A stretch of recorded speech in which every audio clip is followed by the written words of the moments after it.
I'm gonna say it, and I think the world is finally recognizing that this is one of the most interesting, brilliant supercar masterpieces of our time, and one of the most undervalued cars in the classic car world. We are here today at the Concours Club in Miami, testing an EB110 SS on the track. So this year marks the 10-year anniversary of CURATED. During that time, we have been involved with so many incredible cars and had the opportunity to surround ourselves with these surreal masterpieces. For this time, I have always argued, defended, and felt like the car I am driving is one of the most undervalued automotive masterpieces of our generation. And its story is so incredible, and I don't need to be the one to tell you the story. There's some incredible documentaries online about the brilliance and the excitement of the relaunch of the Bugatti brand in Italy. For me, I would say it's this specific car that has completely captivated me for so long, and that is the SS version.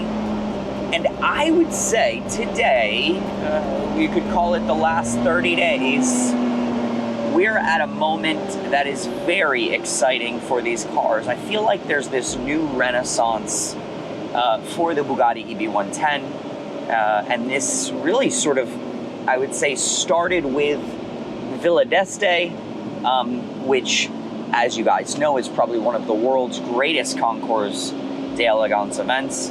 And this past May, a stunning green Verde Bugatti EB110 GT won its class. It was a major statement for these cars and the brand.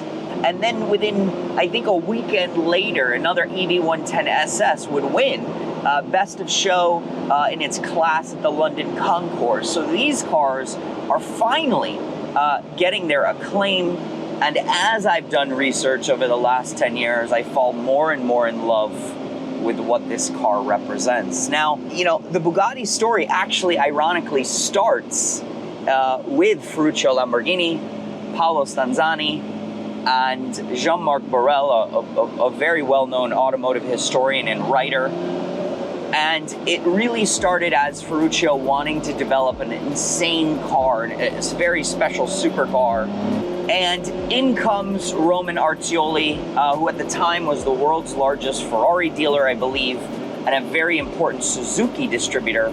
Really an incredible business acumen, and really an important person in the automotive world at the time. And you know, Ferruccio ended up not being involved in that original company, and you know, Roman went on to relaunch the brand in the most elaborate way. There's some great stories of how the construction of this new factory came about in Italy and the birth of the factory. But what Roman did that I think was so incredible is Roman put together the most important engineers and designers of the 1990s to create something that would honor the original Bugatti concept, which was, again, Bugatti was, in many ways, the most important car manufacturer in history, seen as this ultimate, you know, brand excellence and technology, you know, racing, competition, all of these different things. You know, Bugatti in the 1930s was known for pushing the limits and boundaries, and that's what this car did, and that's what Roman did, not just with the car, but the factory and the company. And this car is really a testament to pushing bold boundaries. Now let's go over the main facts. Why does this car feel so modern? And listen, when you drive an EB110, especially the SS, so 30 SS examples were produced for the world, 6 prototypes, this being one of the prototypes, so 36 cars in total.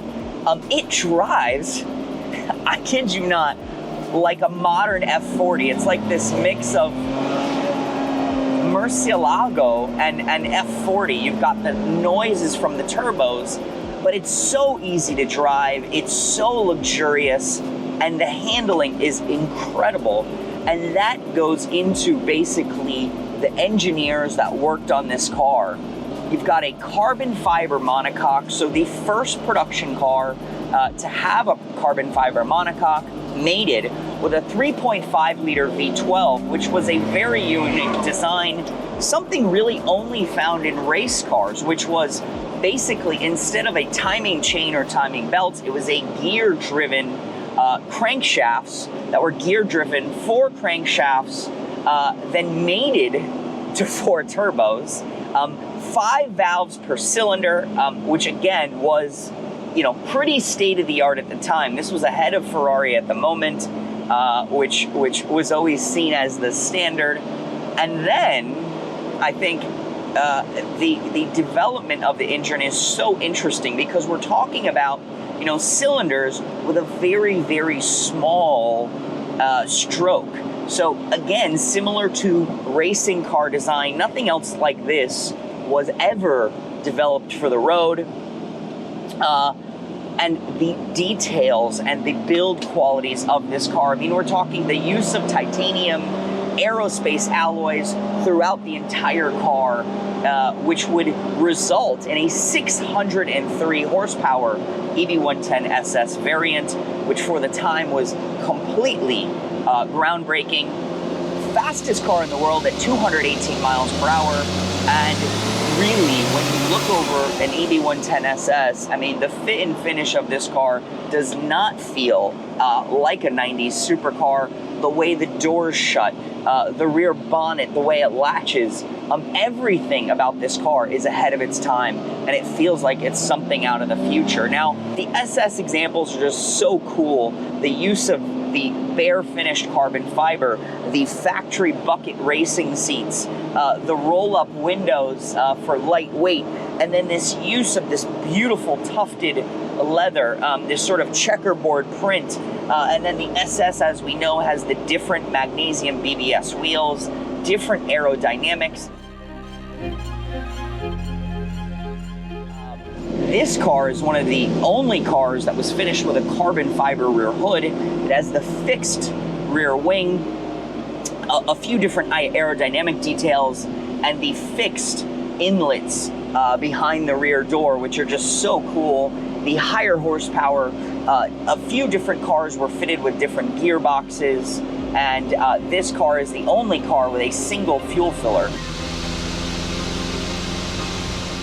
When you drive this car, it's so, you feel the power. You've got this massive red line that's in front of you, and once the turbos kick in around 5,000 RPM, you better hold on. And even though it's 4-wheel drive, I've heard some great stories from some of the test drivers that we've spoken to about basically revving the car up to 3,500 RPM. I'm not going to do that today. Letting the clutch go and letting all 4 wheels basically spin and basically 0 to 60 in 3.2 seconds. Again, we're talking about times and numbers that supercars and hypercars achieve today. So way ahead of its time. Even when you think about the car being pretty heavy, it's almost 4,000 pounds or just under 4,000 pounds. Imagine this was a car that in the 1990s lapped the Nürburgring in 7 minutes, and I think it was like 47 seconds. So very, very fast. The Veyron time was like 7 minutes and 40 seconds. So again, way ahead of its time, and I hate to talk about investments. I hate to talk about financial, because listen, this car was a passion project. It was a labor of love. This is pure, unadulterated. There was building the Bugatti brand and building this car. There was no accountants or financial models built into this. You could see that. Everything was extravagant. Everything was done in-house. So again, I don't want to talk about the financials, but we have to. Because when you think about other cars from the 1990s and early 2000s that are as significant as this car or are as rare as this car, and when you compare the importance of the Bugatti brand historically, what the brand was in the 1930s, what the brand is today, I have to tell you that this car is too undervalued. You know, today we see transactions of CLK GTRs between 10 and 17 million dollars. We've heard of transactions of a Porsche GT1, $16 million plus. McLaren F1s today, over $20 million. And somehow,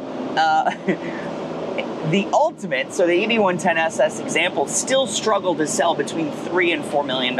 So when you add up all of the sum of the story, what this car represents, how cool it is, and how special it is in the automotive world, it doesn't make sense. Yes, it's a lot of money, but I think these are still very undervalued. I've been saying this for a long time. And this year, 2025, they may start to finally come into their own. I think it's only a matter of time before the world appreciates how great these cars, how important they are. And I'm just excited to be along for the journey. You know, over the last year, we've had the opportunity to sell 6 examples. I think it's 2 SS examples or 3 SS examples and about 4 GT examples. And every time we're around one or every time someone sees one for the first time, they just fall in love. And again, I think, you know, as these cars truly are appreciated, we're going to see these cars used, driven, enjoyed, and people are just going to see truly how special they are. And to hear those noises and the sounds is just so cool.